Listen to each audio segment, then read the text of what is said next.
Hi there, TV world.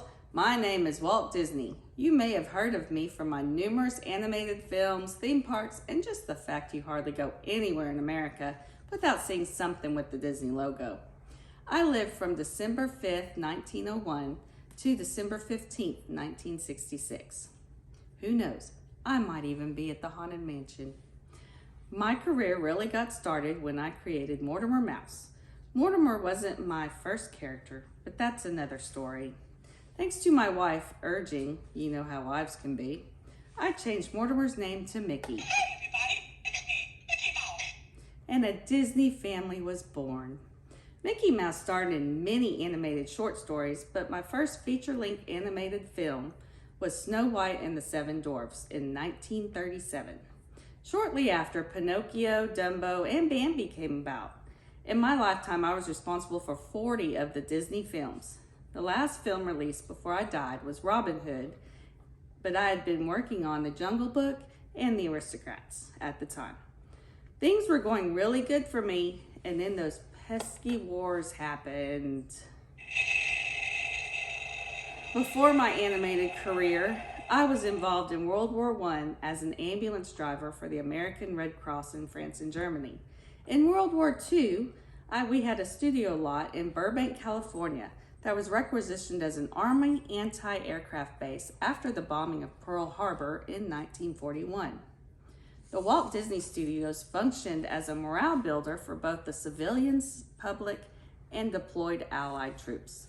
I knew that cartoons would be an ideal way to communicate with the American people about war-related issues in a way they can relate.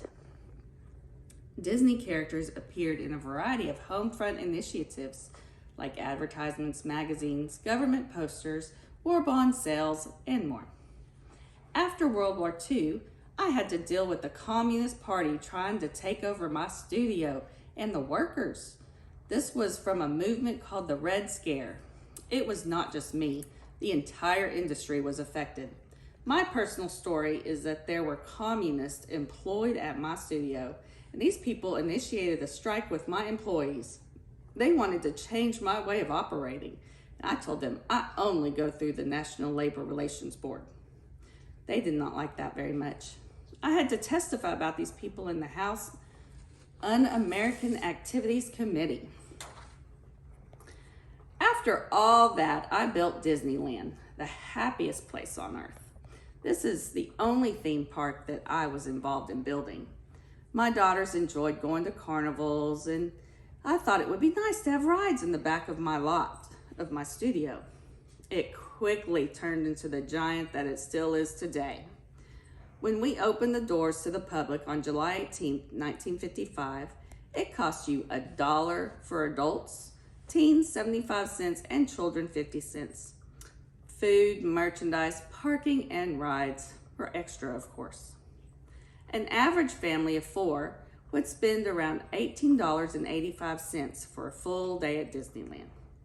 Through the years, it went up gradually. By 1965, it cost $7.30 just for admittance.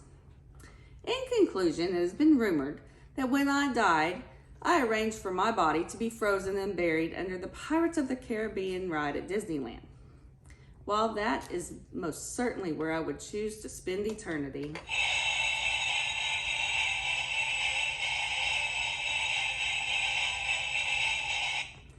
I was in fact cremated by Forest Lawn Mortuary in Glendale, where there's a marked burial plot in Forest Lawn Memorial Park.